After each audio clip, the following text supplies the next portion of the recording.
Greetings, Marsh here, and welcome to episode 330 of my modded Factorio playthrough. In this episode, we are going to finish up with the reactor setups and then reprocess their spent uranium fuel.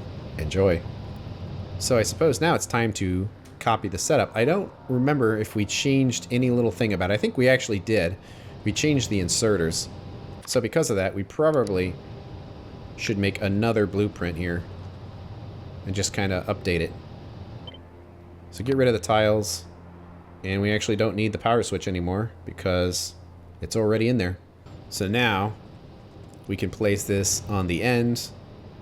The lights should line up. There's going to be a space in there, and the pipes line up. Although, we probably should turn it off again. So here's kind of how this works, that we have 3 on conditions. It's got the fuel cells. It doesn't have any fuel in it.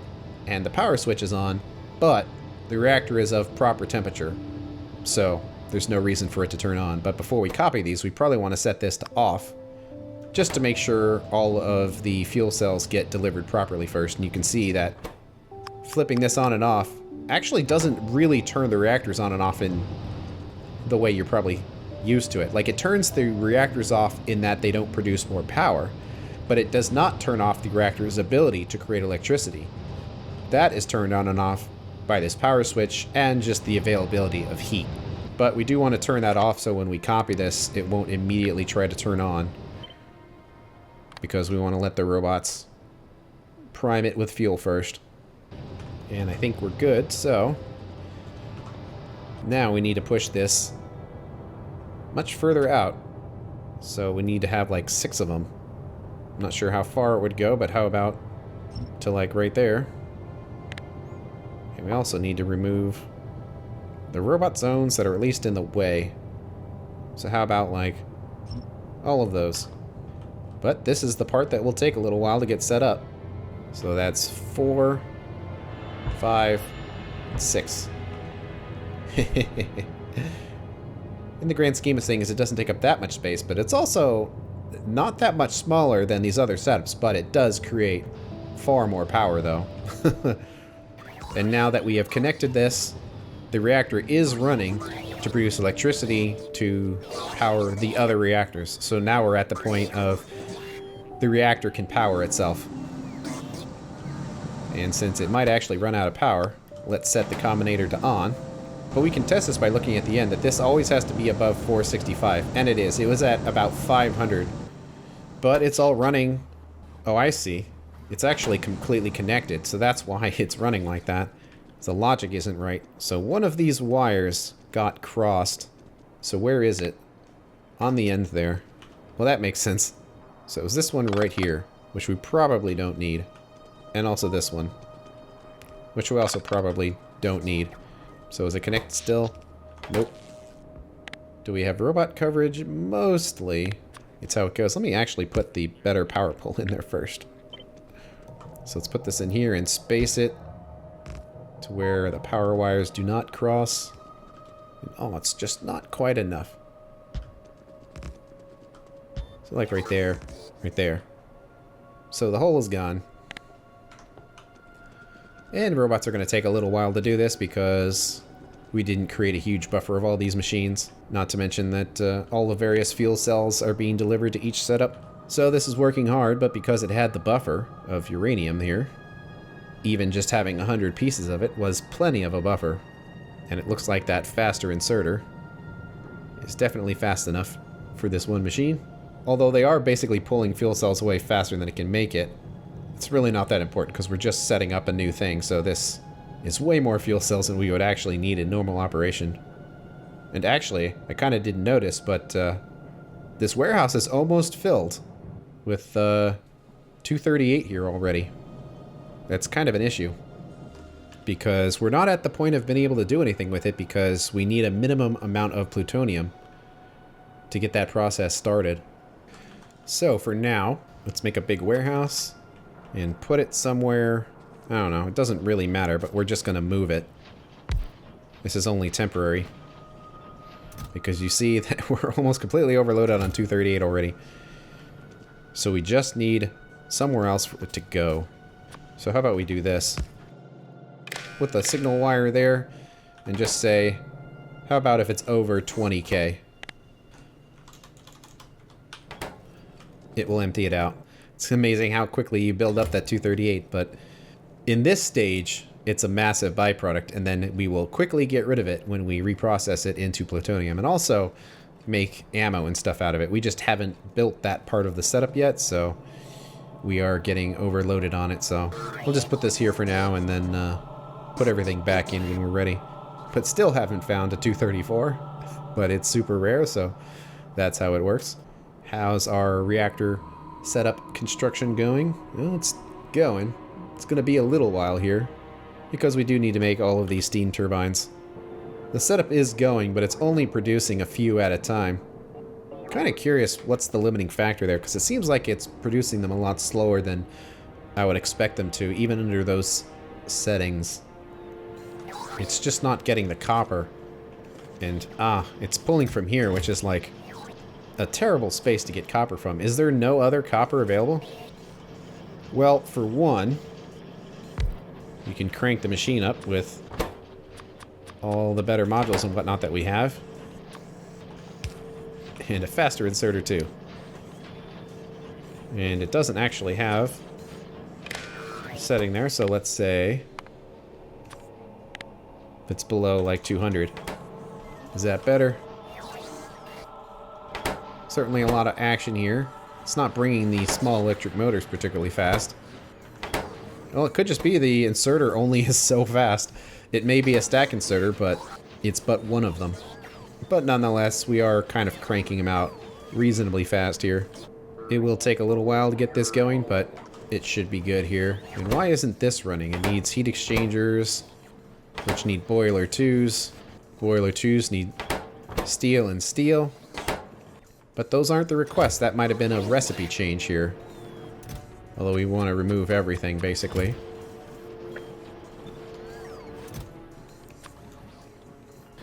But I think it's going again. We also need to have 5 more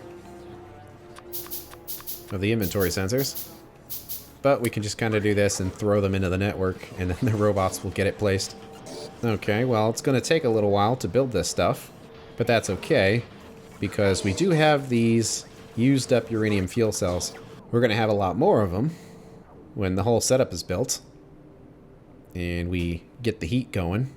I mean, we probably have enough of it in place to start those running now, but at the same time, why not just wait for it to be fully built first?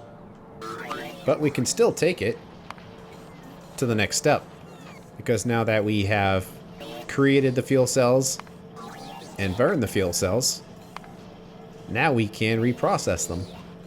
And no productivity modules or anything on these, just the speeds. But the fuel cells go in, we need hydrofluoric acid, and then we're going to get a bunch of stuff here. That's not very much slag, and based on its position, we may just want to use robots to send that back, since it's not like we're going to go through fuel cells that often. But also, I think slag's actually going to be fairly close by, where it's not an issue. But we do have to process the fluoric wastewater. Or do we just clarify it because it's such a tiny amount and it doesn't matter? Well, that depends. Are those fuel pipes nearby? Since this is nice and small, it'll still be kind of up here, and looks like this caught up, so now it's just metering in there. Is the necessary pipe here? It is there. Mineralized water. That is a tiny amount of fluorite, but it's fluorite, which is already being taken back by this belt here, so in fact we can just run a belt down and hook that up. And even the purified water, we can just electrolyze with this setup here, because it's so small they should be able to work together. In fact, this whole setup actually already processes fluoric wastewater. So instead of building 0.04 of a water treatment plant, why not just put the water there and just say it's done? Because then we won't have to hook anything up. The slag, let's see here. We were delivering it right there. And wasn't there another setup? Yes. So we were doing it by drones all the way over here. Oh yeah, the world's shortest drone path. Right there to right there. But doing this might actually make a little bit more sense if we have another one over here and they both delivered to that same area. So yeah, I think we can do all this with traditional means. Seems like it's building that stuff a lot faster now. So it should be done without too much waiting. I noticed that the 235 recipe here, for some reason, has a used up uranium fuel cell in the product list. Is that really what it does? No, that doesn't make any sense. You'd have to burn it first. Let's back out and try again. Where we want to do that and then burn away that. So now it's gone. That was strange. Because I was like, those numbers are a lot higher. Oh, I bet I know what it was. That when we set that, it doesn't really explain why it did that, but originally we were planning on having 60 a second and then we switched to 30. That still doesn't explain why it had that wrong product there. We might actually want to have more than 100 in here. Maybe let's set this to like 200, because if it's going at full blast and using about a half of them a second, it could actually be a limitation. So let's crank that up a little bit. But now the numbers are correct. Now it's linking correctly. And actually, now we probably want to use multiple efficiencies because of how much more power the speed modules use. So any spaces that aren't used up by speeds should probably be used up by efficiency instead. I could buff that, but I'm not sure if I want to quite yet. The power of the efficiency modules. They're still useful. They're not going to take the energy consumption and make it down to like 20% with speed modules anymore, that the speed modules are going to overpower them. So what's going to happen here? Well, we're going to need to process the stuff, and we're going to also need to move things around. So let's actually take these buffer chests and put them down there. That just picks up junk. Because now we have to return the extra 238 uranium anyway. Well, this can go anywhere because we only need one of them. So let's do a requester chest here. Requesting the used cells and just all of them. So now it's grabbing them. We need to pipe the wastewater in, which can come over here. And actually, it also has the hydrofluoric acid here as well. So, either by design or complete coincidence, because I certainly didn't plan this, that all of the resources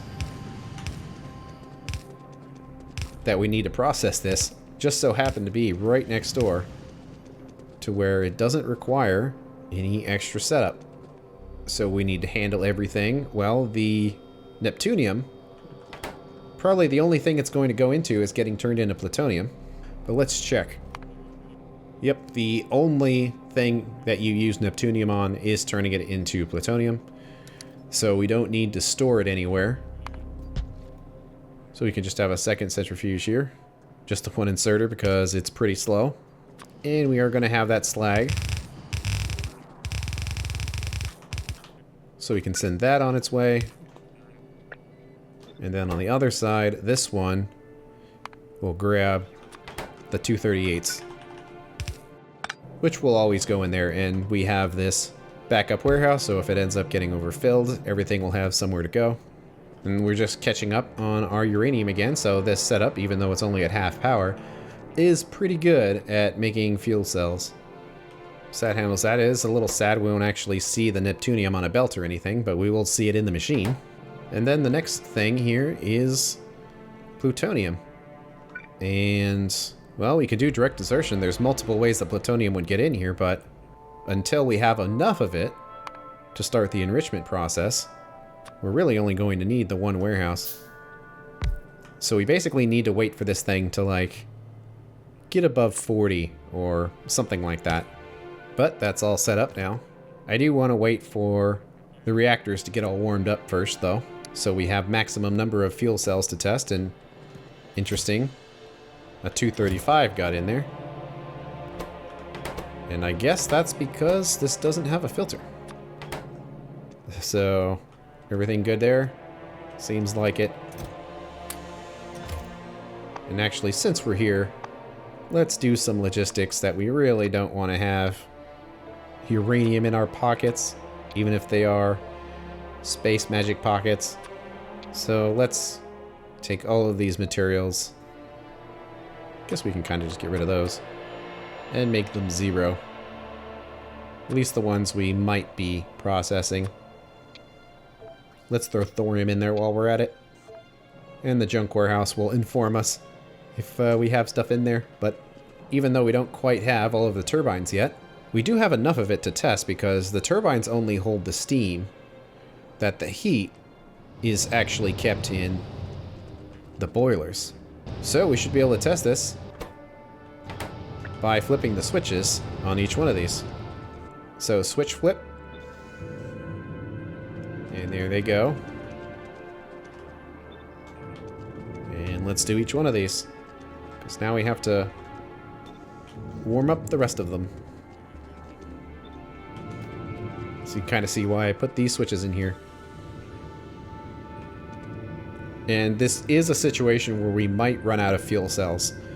Because remember, if there are gaps in here, so let's say the fuel cells only go down to here, but there's nothing in the requester chest, and then something is put in the requester chest, that these inserters will swing for a moment. Even though some of them, for example, like this one, may not have access to stuff. But kind of like you saw before, the reactors will equalize if you just let them. So as long as the logic is sound, it will work in the end. And they're warming up. Robots are picking up the fuel cells and now taking them to where they need to go. And the factory's batteries are staying perpetually charged because our other setup was working fine up until this point. So it will continue to do so until we run out of residuals anyway. So now that we are needing a bunch of fuel cells again, how is this working? Well, since we cranked it up to 200, it has a much bigger buffer now. And it's only replacing what's being lost. It's no longer filling them up, so it doesn't have to work nearly as hard as it did before. So looking good. Still no 234s. You know, it is a byproduct, so it doesn't really matter, but I was kind of hoping to see at least one recipe complete. But we don't have a single piece in here yet. Alright, we're at the point of being able to generate steam on the last reactor here. But since the power requirement is low because it's not hooked up, there's not much to see. But also, the timing is good because we are just about finished placing all of these setups. There we go, it turned off for a split second because the heat was good, but then it drops down again until everything equalizes. Okay, it's just about equalized. I don't think this reactor is going to fire up one more time. Let's see what these other ones balanced out as. No, they're balancing out at like 620 or so. Which means that that one probably won't turn on again. So, there we go. There's our stick of reactors. So the limit is 10 reactors, but we have 12. So what it really means is that we should have only went to like 5. And then had a second one like down here to share these pipes. But because they're not double stacked on each side, this will work in this way for now. But after looking at it, I'm like, oh wait, I didn't build it in the way I was thinking of. But it could also work just fine by having individual pipes. So instead of sharing the pipes between the left and the right side, that there's just, you know, this pipe here would affect this, and then there'd be another one to go down here. And if that was the case, then they could go longer. So that is a slight oversight on my part, but I also just didn't want to crowd things here, so that's kind of what I was thinking. But man, the temperature is close to running again, but I think the reactors are good.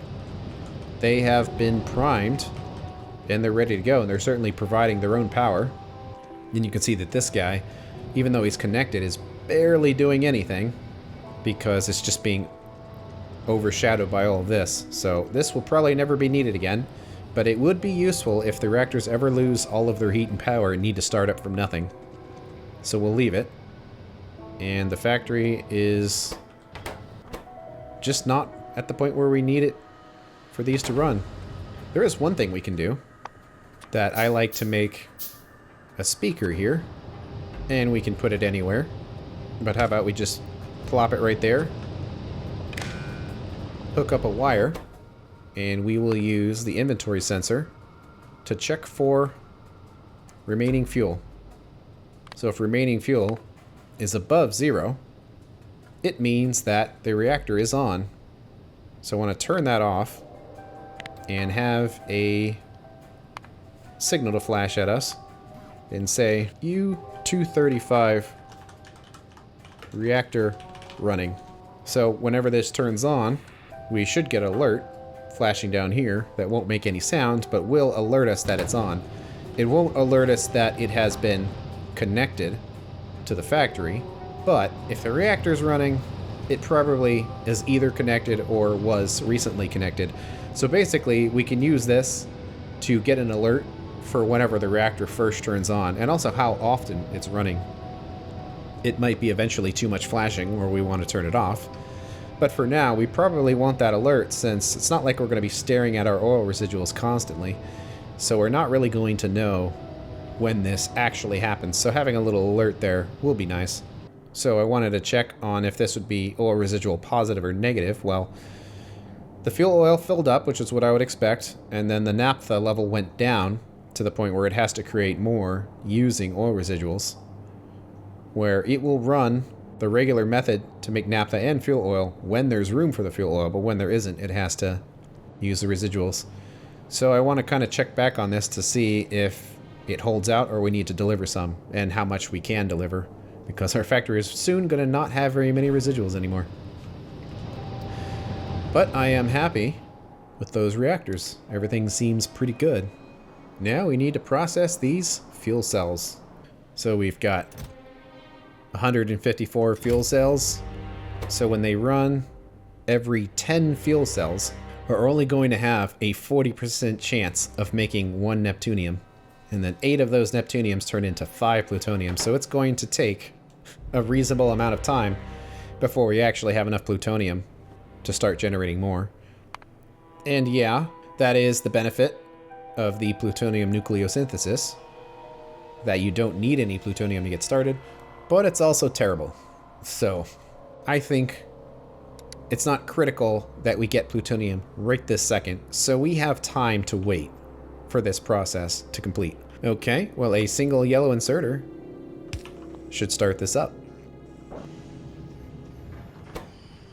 And it's pretty slow, even with those speed modules, but there we go. The byproducts go. And we didn't get a neptunium. Looks like we did that time. We got 1. I was hoping we would get enough neptunium to test this process, but I think statistically, we're just not going to get enough. Well, we'll let that run with our couple pieces of neptunium. I guess I'll pick this belt up for now. Get it out of the way. But the other aspect of this setup, even though we won't be able to see it work, is processing all of that plutonium into more plutonium. So here's the setup. Guess we'll just cut it out. Doesn't take up much space. So where would we want it? I'm not sure how much space we should leave, because we might also want to make the plutonium fuel cells and also reprocess those, so we might need a little bit of space. So instead of making it a straight line, how about we kind of put it off to the side a little bit, kind of like this. There we go. This is deceptive because each one of these setups both intakes and exhausts these 2 resources, so we can't have them on a combined belt. We have to think of them as individual machines, and then when we do that, we see that it basically needs 27 on the way in and then 25 on the way out. So pretty significant. So this belt setup just isn't going to work. This is kind of why beacon setups end up being kind of complicated, because you just can't get enough resources in when sometimes they're stacked this high. Of course, you could use loaders and unloaders, but having loaders going straight out of warehouses and then straight into machines seems really broken to me, because that just completely invalidates the whole logistics issues. And it looks like this all stopped. We actually did get enough neptunium pieces where we have 1 left over, but we do have 5 plutoniums, but that's not enough to start this process, but at least it's enough to see that we have them. Well, here's the other aspect of this, is that the input is 25.8, but the output is 27.09. So you can see how, like, beacons are so powerful, but they get so powerful the fact that it's basically cheating. Because I don't think there's really any practical way of getting all of these resources in and out of such a tiny setup without using loaders. Even using loaders is kind of a little problematic, but I think with inserters, it's just not going to work.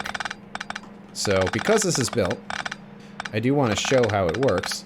And I do think from a gameplay perspective, this is the superior way, just because it minimizes the amount of resources, specifically the plutonium that's hanging in these machines. But you kind of see both how overpowered the beacons get, but also like how much cheating you essentially have to do to even make it work at all. I don't know how much effort I want to put in this, because I'm already kind of annoyed at having to do logistics that look like this because of the throughput of this thing. Shows you how often I do giant beacon setups like this, because it totally was forgetting the logistics issues of getting stuff in and out of here. But anyway, we can kind of do this, and might as well hook it up now to reduce the load of the 238 a little bit, where it gets sent everywhere it needs to go. And then everything will return to the warehouse here. So because of that, let's do a little squiggly, which will make sense in a bit, because the warehouse will collect a little bit of 238, which needs to have an output, and then we'll do the input priority on that side to make sure this warehouse stays clean. And finally backing up, because these hold quite a bit of 238. But we kind of need all this output to go into one machine, because it's going to take time to fill up itself on plutonium and also put enough back into the system to where it can run effectively. Okay, well, we can unhook this for a little bit, because there's kind of no point in even doing anything. So in fact, you can remove all this entirely, because until we actually have enough plutonium to start the process, there's kind of no point in even putting the resources in there. But let's have a buffer chest asking for all of those plutoniums. So now they're being sent back here. So to review, the plutonium goes along these belts here and gets input, because each machine basically needs about 30 per second. So that's what all these inputs are for. And then it also gets its input of 238, which comes around here, and then it outputs everything into this warehouse to get sorted. What happened to those plutoniums? Well, this doesn't have a filter on it, so they could have been pushed that way, but that's worrisome. Are they inside this? Yes. Okay. I was like, no, those plutoniums are really valuable right now. But there we go. I'm kind of surprised 5 of them can fit in that square, but I guess each square holds like 7 items or so, so it makes sense. But alright. The plutoniums are back, and nothing will happen. We probably want to save, I don't know, like 50 of them or so is probably the bare minimum, because some of them are going to get, like, stuck on splitters and whatnot. Opinion time. Is this super efficient and small, or is it an abomination? It could be one or the other. At least an abomination of belts. Bots don't care. But even then, you still would have had inserters stacked on top of each other and swinging over each other and doing all kinds of stuff, so there is such a thing as too small, and that is as small as your logistics system can supply. But nonetheless, that's pretty good. There's not much else to really do here other than just kind of wait until we end up using all our residuals, which almost below 100,000, so they are getting used and getting burned, and we could rebuild this setup now to be smaller and more compact and use turbines and have a better ratio, because clearly the ratio of the heat sources to the steam engines is not correct. But at the same time, there's so many resources kind of stuck in all of this, I kind of want to let it burn them all away first. So when we run out of oil residuals, it's going to stop being able to make fuel blocks, and then all of these belts are going to clear out, the machines are going to clear out, and then I think moving all this stuff and rebuilding it will be a lot easier. Plus, at that point, the reactors will be online and providing power for the factory, which means we won't really need this in place anymore. So we could take the time to remove it and do it properly. But otherwise, the factory is looking pretty good. Nothing seems super low. And that's the last step. of processing our ores. We do still need to build the 234 reactor, but considering we don't even have any 234 right now, there's kind of no point because we couldn't put any fuel in there to even test it. But when we did get it, it would need to have its own logic to turn on and off.